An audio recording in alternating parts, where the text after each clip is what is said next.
اعوذ باللہ من الشیطان الرجیم، بسم اللہ الرحمن الرحیم۔ السلام علیکم۔ ایک مٹھی خاک، حضرت عبداللہ مسعود رضی اللہ تعالی عنہ۔ قرآن کریم جو اصل اصول اسلام ہے، حضرت عبداللہ مسعود رضی اللہ تعالی عنہ اس کے سب سے بڑے عالم تھے۔ فرماتے ہیں کہ 70 صورتیں میں نے حضور صلی اللہ علیہ وآلہ وسلم کے دہن مبارک سے سن کر یاد کی تھیں۔ ان کا دعویٰ تھا کہ قرآن مجید میں کوئی ایسی آیت نہیں جن کی نسبت میں یہ نہ جانتا ہوں کہ کب، کہاں اور کس پارہ میں اتری ہے۔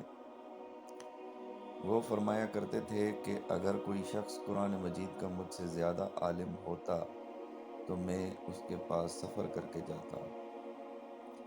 حضرت عبداللہ رضی اللہ تعالی عنہ بن مسعود حضور پرنور صلی اللہ علیہ وآلہ وسلم کے خدا میں خاص میں شامل تھے۔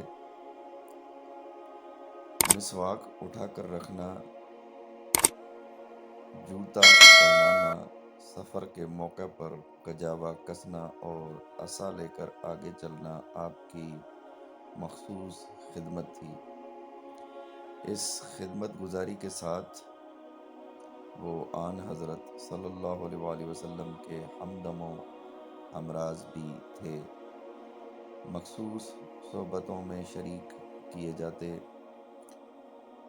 بلا اذاں تخلیہ کے موقعوں پر حاضر ہوتے اور راز کی تمام باتیں سن سکتے تھے۔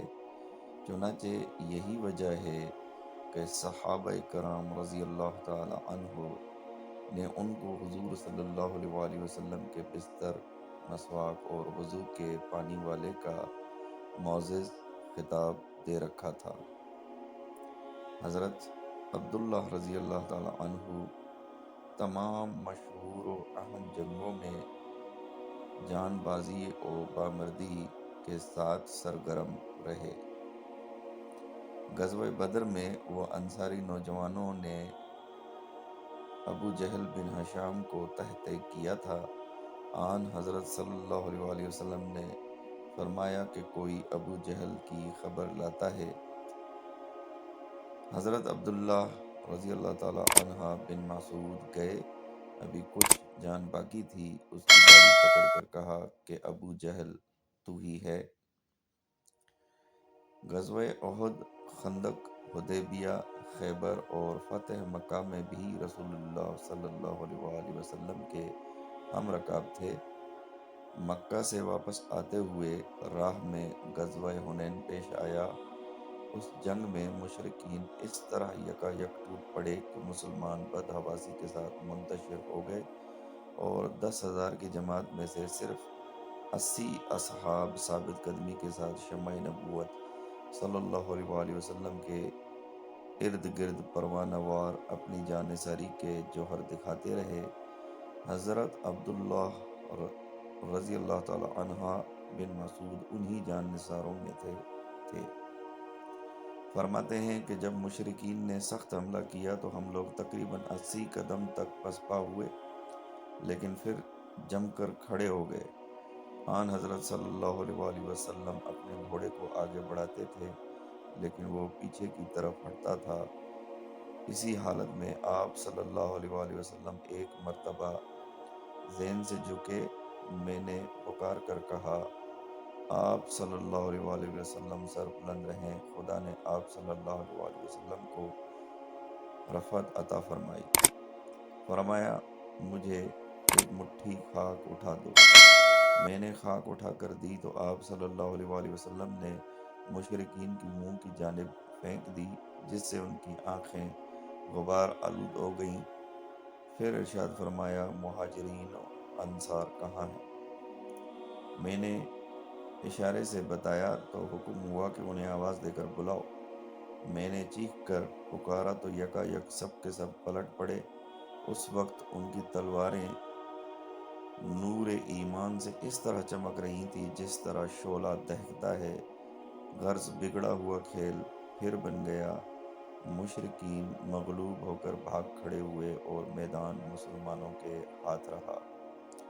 ایک دفعہ ایک شخص نے اپنے برادر زادہ کو شراب خواری کے جرم میں پیش کیا۔ حضرت عبداللہ بن مسعود رضی اللہ تعالیٰ عنہ نے تحقیقات کے بعد حد جاری کرنے کا حکم دے دیا، لیکن جب درے پڑنے لگے تو اس کا دل رحم و شفقت سے بھر آیا اور منت سماجت کے ساتھ سفارش کرنے لگا۔ انہوں نے غضبناک ہو کر فرمایا، تو نہایت ظالم جچا ہے، اس کو حد شرعی کا مستحق ثابت کر کے چھوڑ دینے کی سفارش کرتا ہے، جو اب ممکن نہیں۔ اسلام میں سب سے پہلے ایک عورت پر حد جاری کی گئی جس نے چوری کی تھی۔ آن حضرت صلی اللہ علیہ وآلہ وسلم نے اس کے ہاتھ کاٹنے کا حکم دے دیا اور فرمایا کہ تم لوگوں کو چشم پوشی سے کام لینا چاہیے، کیا تم اسے پسند نہیں کرتے کہ خدا تمہیں بخش دے؟ ایک دفعہ ان کو اطلاع دی گئی کہ مسیلمہ کذاب کے متبعین میں سے کچھ لوگ اب تک موجود ہیں جو اس کو رسول خدا کہتے ہیں۔ حضرت عبداللہ رضی اللہ تعالیٰ عنہ نے چند سپاہی بھیج کر ان کو گرفتار کرایا اور سب کی توبہ قبول کر کے چھوڑ دیا، لیکن ان کے سرکردہ ابن نواحہ کے لیے قتل کی سزا تجویز کی۔ لوگوں نے اس پر اعتراض کیا تو بولے کہ ابن نواحہ اور ابن اسال وہ شخص مسلمہ کذاب کی طرف سے رسول اللہ صلی اللہ علیہ وسلم کی خدمت میں سفیر بن کر گئے تھے۔ آن حضرت صلی اللہ علیہ وسلم نے ان سے پوچھا کہ تم مسلمہ کی رسالت پر ایمان رکھتے ہو؟ انہوں نے کہا ہاں۔ آپ صلی اللہ علیہ وسلم نے فرمایا، اگر تم سفیر نہ ہوتے تو میں تمہیں قتل کر دیتا، اس بنا پر جبکہ وہ اب تک اس کے اس باطل عقیدہ سے باہر نہیں آیا ہے، تو رسول اللہ صلی اللہ علیہ وسلم نے خواہش کو پورا کرنا ضروری تھا۔